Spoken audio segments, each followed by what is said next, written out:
perkenalkan nama saya Echa Anggun Permata dengan NIM 2413451053. Di video kali ini saya akan mempresentasikan hasil dari laporan UPL dan UKL pengelolaan dan pemantauan lingkungan Rumah Sakit Wonomulyo dengan dosen pengampu Bapak Imam Santosa SSIT MT. Selanjutnya adalah latar belakang. Rumah sakit merupakan fasilitas pelayanan kesehatan yang memiliki potensi menimbulkan dampak lingkungan. Aktivitas rumah sakit meliputi kegiatan konstruksi, kegiatan operasional medis dan non-medis. Dampak lingkungan yang dapat muncul antara lain limbah cair, limbah B3, limbah padat medis dan non-medis, emisi udara dan kemisingan. Oleh karena itu diperlukan dokumen UKL UPL sebagai bentuk pengelolaan dan pemantauan lingkungan. Tujuan penyusunan Capita Selecta menggambarkan secara rinci kegiatan rumah sakit, mengkaji upaya pengelolaan dan pemantauan lingkungan, memberikan rekomendasi perbaikan pengelolaan lingkungan rumah sakit. Isi bagian dari bab 1,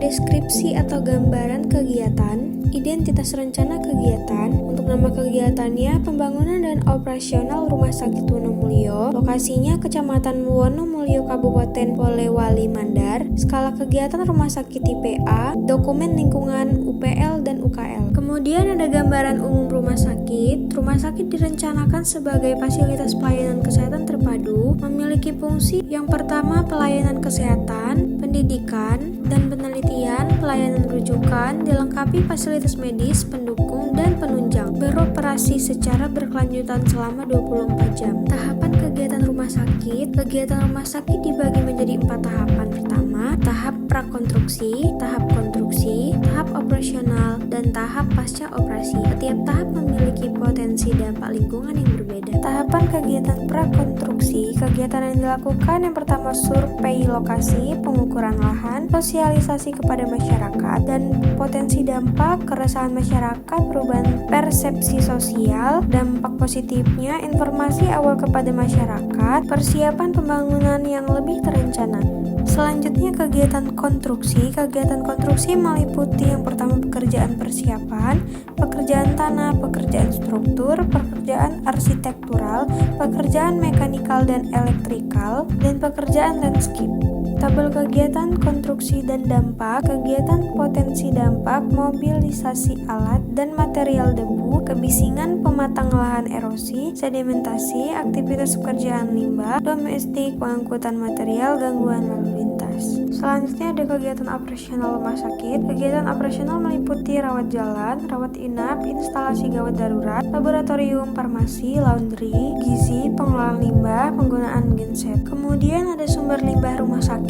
Yang pertama limbah cair toilet, laundry, laboratorium. Limbah medis ada jarum, perban, sisa operasi. Dan ketiga ada limbah B3, reagen, obat kadaluarsa. Keempat limbah non medis, sampah domestik. Kelima emisi udara, genset atau insinerator. Bab 2, upaya pemantauan dan pengelolaan lingkungan. Pengelolaan air bersih, sumber air berasal dari sumur bor dan air tangki. Kebutuhan air bersih kurang lebih 92.718 liter per hari, digunakan untuk pasien, tenaga kerja, pengunjung, operasional gedung. Tersedia ground reservoir dan roof tank. Pemantauan kualitas air bersih, parameter yang dipantau itu ada suhu, pH, bau dan rasa, kekeruhan, parameter kimia dan mikrobiologi. Untuk tujuannya menjamin air aman untuk kegiatan medis. Pengelolaan air limbah. Limbah cair berasal dari kurang lebih 80% pemakaian air bersih. Debit limbah cair kurang lebih 74 meter kubik per hari. Diolah menggunakan ipal sistem biofilter aerob dan anaerob. Hasil olahan dimanfaatkan untuk penyiraman taman, cadangan pemadam kebakaran. Pemantauan air limbah. Parameter pemantauan ada pH, BOD, COD, TSS, dan minyak lemak. Pemantauan dilakukan secara berkala, dilaporkan ke instansi lingkungan hidup. Selanjutnya pengelolaan limbah padat medis. Sampah medis dipisahkan sejak sumber, dikumpulkan dalam wadah khusus, dimusnahkan menggunakan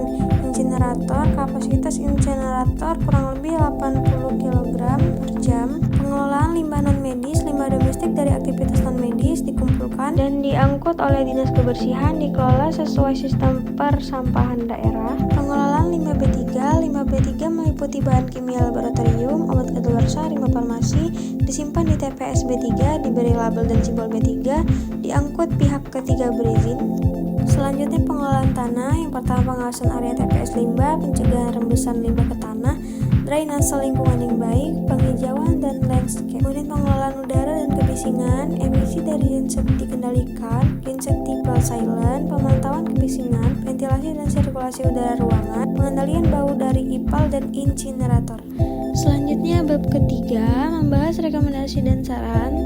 Rekomendasi umum pengelolaan lingkungan perlu dilakukan secara konsisten, peningkatan koordinasi antara manajemen dan petugas sanitasi, kepatuhan terhadap regulasi lingkungan harus terjaga. Selanjutnya ada rekomendasi air dan limbah, pemantauan kualitas air dilakukan lebih rutin, optimalisasi kinerja IPAL, evaluasi berkala incinerator, pengurangan timbulan limbah melalui efisiensi.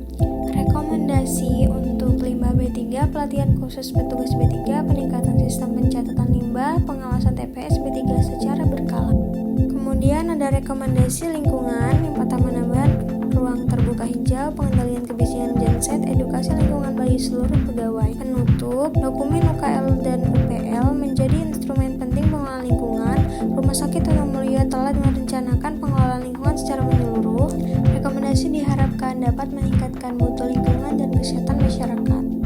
Sekian, terima kasih.